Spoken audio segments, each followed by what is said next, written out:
Sir gate పెట్టొద్దు RTO sir బయటికి రావాలి వస్తారా బయటికి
ఫీజు రీయింబర్స్మెంట్ స్కాలర్షిప్ రిలీజ్ చేయాలని చెప్పేసి రాష్ట్ర వ్యాప్తంగా మా జాతీయ అధ్యక్షులు ఆర్ కృష్ణయ్య గారి పిలుపు మేరకు మరియు అలాగే రాష్ట్ర అధ్యక్షులు వేముల రామకృష్ణ గారి ఆదేశాల మేరకు ఈరోజు సంగారెడ్డిలోని ఆర్టీఓ ఆఫీస్ ముట్టడి ప్రోగ్రాం చేయడం జరిగింది.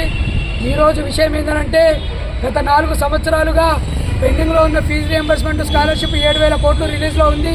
రిలీజ్ చేయకుండా గవర్నమెంట్ తీవ్రమైన ఇబ్బంది పెడుతున్నది విద్యార్థులకు. ఈరోజు దానికి సంబంధించి ఈరోజు ధర్నా నిర్వహించడం జరిగింది ఆర్టీఓ ఆఫీస్ ముందు.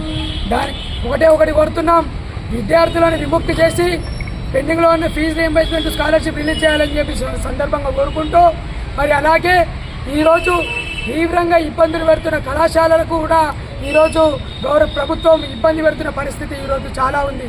ఈరోజు ఫీజు రీయింబర్స్మెంట్ స్కాలర్షిప్లు పెండింగ్లో ఉన్నాయి, రిలీజ్ చేయకుండా కళాశాలని యాజమాన్యాలను అప్పుల పాలు చేసి తీవ్రమైన ఇబ్బందులు పెడుతుంది రాష్ట్ర ప్రభుత్వమే.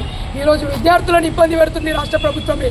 కాబట్టి ఒకటి కోరుతున్నాం, ఈరోజు బీసీ విద్యార్థి సంఘం తరఫున, పట్టం మాణిక్యం ఫౌండేషన్ తరఫున మేమందరం ఒకటి కోరుతున్నాం, ఈరోజు పెండింగ్లో ఉండే స్కాలర్షిప్లను రిలీజ్ చేసి విద్యార్థులను విముక్తి చేయాలని చెప్పేసి సందర్భంగా కోరుకుంటున్నాం. ఇంకొకటి, ఈరోజు ఆర్టీఓ ఆఫీస్ ముందట మేము ధర్నా చేపడుతుంటే ఈరోజు అక్రమంగా అరెస్ట్ చేయడం జరిగింది. ఈ అక్రమాలతోటి అరెస్టులతోటి ఉద్యమాలను ఆపలేరు. ఈరోజు ఎంతమంది అరెస్ట్ చేసినా, ఎన్ని కేసులు పెట్టినా ఈరోజు మా ఉద్యమాలు మాత్రం ఆపై విద్యార్థుల సమస్యల పరిష్కారం కొరకే మా నిరంతర పోరాటం. ఈరోజు ముసి ప్రక్షాళన కోసమై 150,000 కోట్ల వరకు కూడా విద్యార్థులకు ఎవ్వరు కూడా స్కాలర్షిప్లు వచ్చిన పరిస్థితి లేదు. మరి దానికి కారణం ఎవరు? అయితే ఈ రేవంత్ రెడ్డి గారికి కానీ సీఎం గారికి కానీ లేదు. ఏదైతే మీరు మూసి ప్రక్షాళన అని చెప్పి